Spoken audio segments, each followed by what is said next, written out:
Chers abonnés de Kumpital, bonsoir. Nous sommes jeudi 27 janvier 2022. Bienvenue dans cette actualité guinéenne dont voici les têtes de chapitre. Le procureur général près la cour d'appel de Conakry, Charles Wright, insiste sur la nécessité de respecter les délais de garde à vue. Détails à suivre dans ce journal. Dans un décret publié ce mercredi 26 janvier, le colonel Mamadi Doumbouya a fixé la mission, les attributions et l'organisation du ministère de la Santé et de l'Hygiène publique. Détail dans un instant. À Kankan, un jeune fabrique un petit bateau pour atténuer les noyades sur le fleuve Milo. Détail à suivre. C'est tout pour les titres. Dans un poignet de temps, les détails. Encore une fois, bienvenue à tous.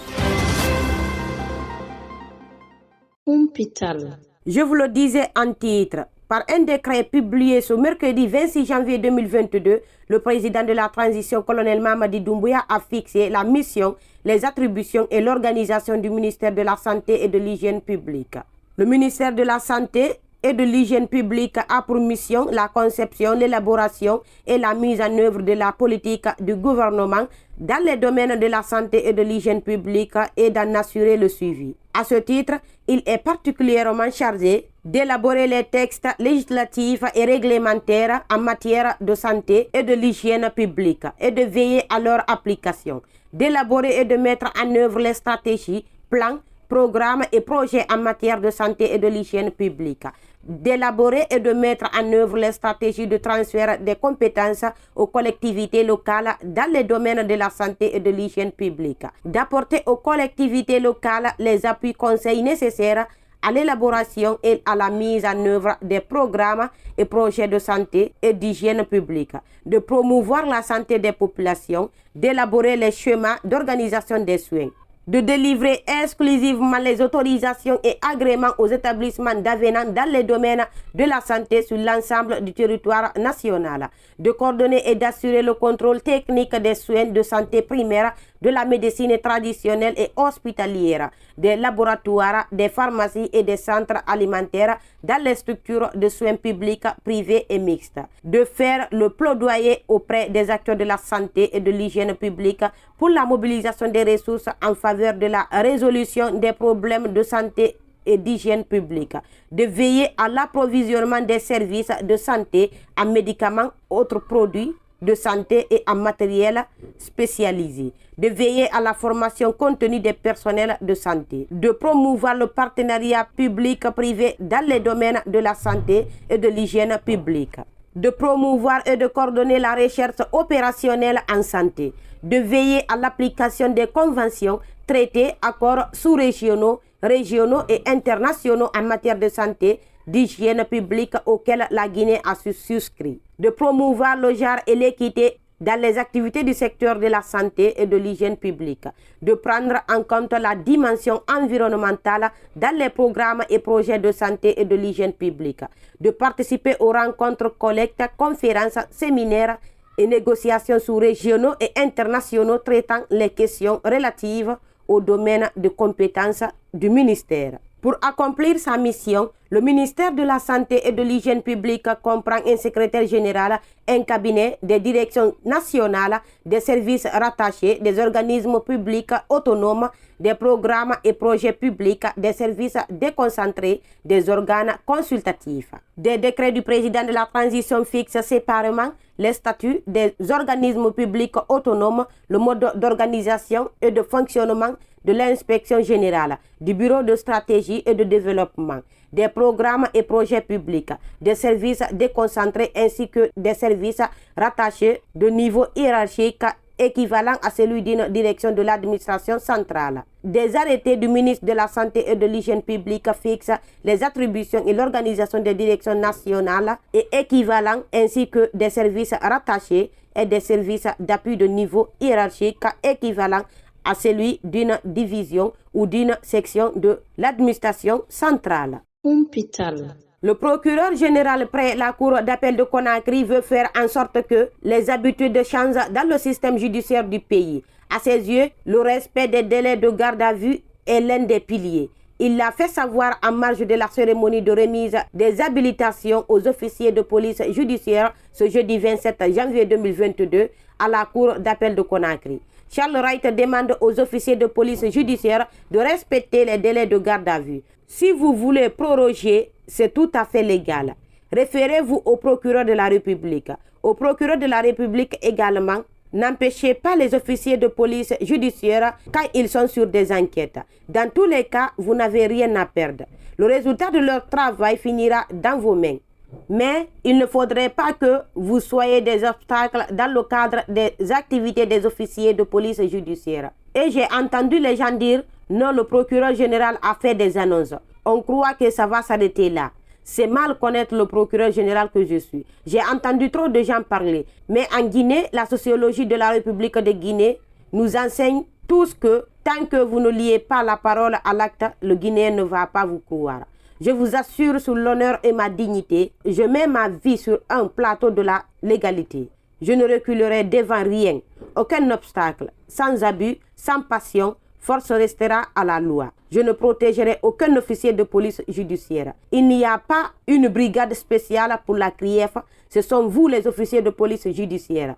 J'ai dit au procureur de la République, je viens de mettre en place une supervision des parquets. Désormais, chaque procureur de ressort de la cour d'appel de Conakry a un avocat général ou un substitut général qui supervise tout ce qui se fera dans le cadre de la mission du ministère public auprès des juridictions d'instance.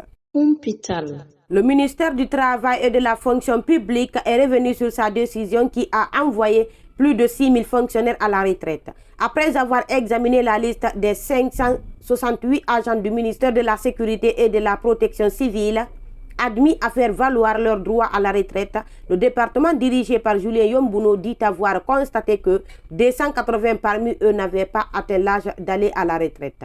Par conséquent, il leur demande de rester en activité jusqu'à la limite d'âge prévue par les dispositions de la loi portant statut général des agents de l'État.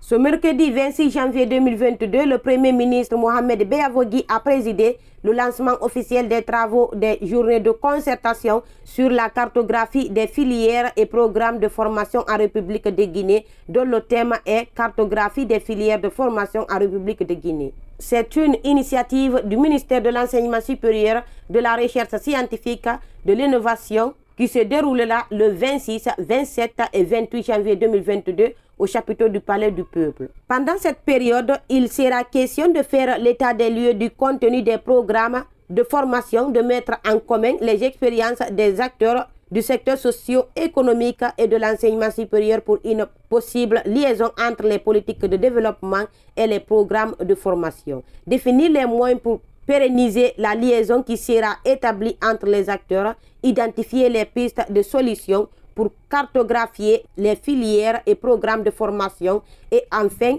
identifier les pistes de financement des programmes de formation. Dans son discours d'ouverture, le Premier ministre s'est réjoui de l'initiative en ces termes. Ces journées devront être un espace d'échange entre les futurs employeurs, les acteurs et les bénéficiaires du secteur de l'enseignement supérieur, de la recherche scientifique et de l'innovation en Guinée dans l'intérêt de notre jeunesse. C'est pourquoi je lance un appel à tous les acteurs ici présents afin qu'ils nous aident aux défis qu'ils s'imposent à notre pays. La Guinée doit retrouver son niveau d'enseignement. Notre potentiel pour l'enseignement est demeuré intact, mais il nous reste à promouvoir un enseignement de qualité basé sur des écoles d'excellence en vue de rendre les jeunes Guinéens plus compétitifs sur le marché de l'emploi. C'est pour justement répondre à ces impératifs que le ministère de l'Enseignement supérieur et de la Recherche scientifique a organisé cet événement. La ministre de l'Enseignement supérieur, de la Recherche scientifique et de l'Innovation, Dr Diaka Sidibé, a déclaré « Ces journées de concertation nous permettront de tirer les leçons des expériences passées et inclure un processus d'amélioration continue de nos programmes. Nous devons donc inscrire cet événement dans la durée, lui donner une régularité pour récolter les fruits de nombreuses réformes engagées dans le cadre du domaine de l'enseignement supérieur. Je vous exhorte aujourd'hui à des discussions constructives qui nous permettront d'adopter des conclusions pertinentes qui constitueront pour nous un nouveau départ.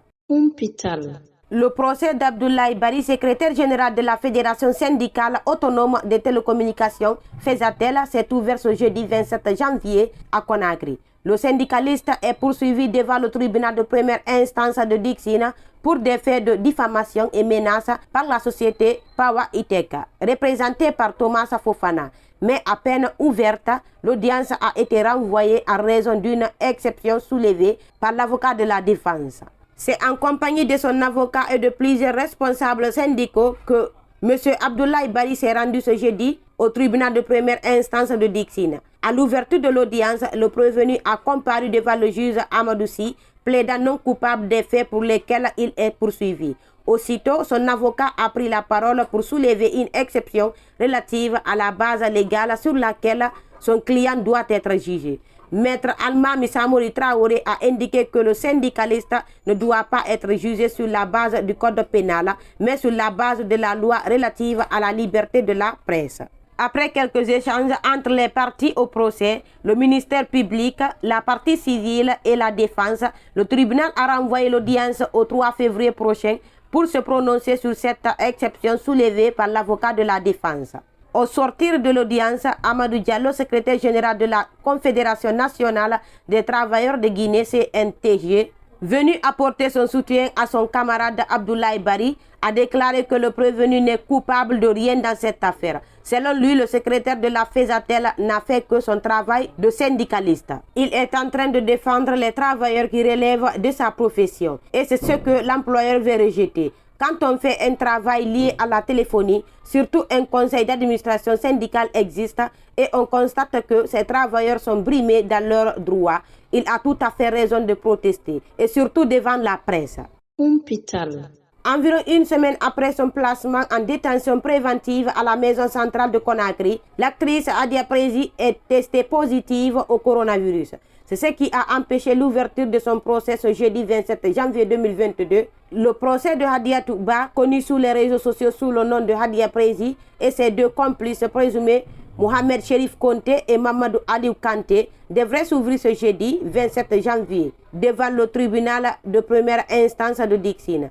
Ils sont poursuivis pour des faits de chantage et tentative d'extorsion par l'opérateur économique Thierno Mamadou Dansoukou. Mais l'ouverture du procès a été rapportée en raison de l'état de santé des prévenus. Selon Amadou Sy, le juge en charge du dossier, tous les trois sont testés positifs au Covid-19.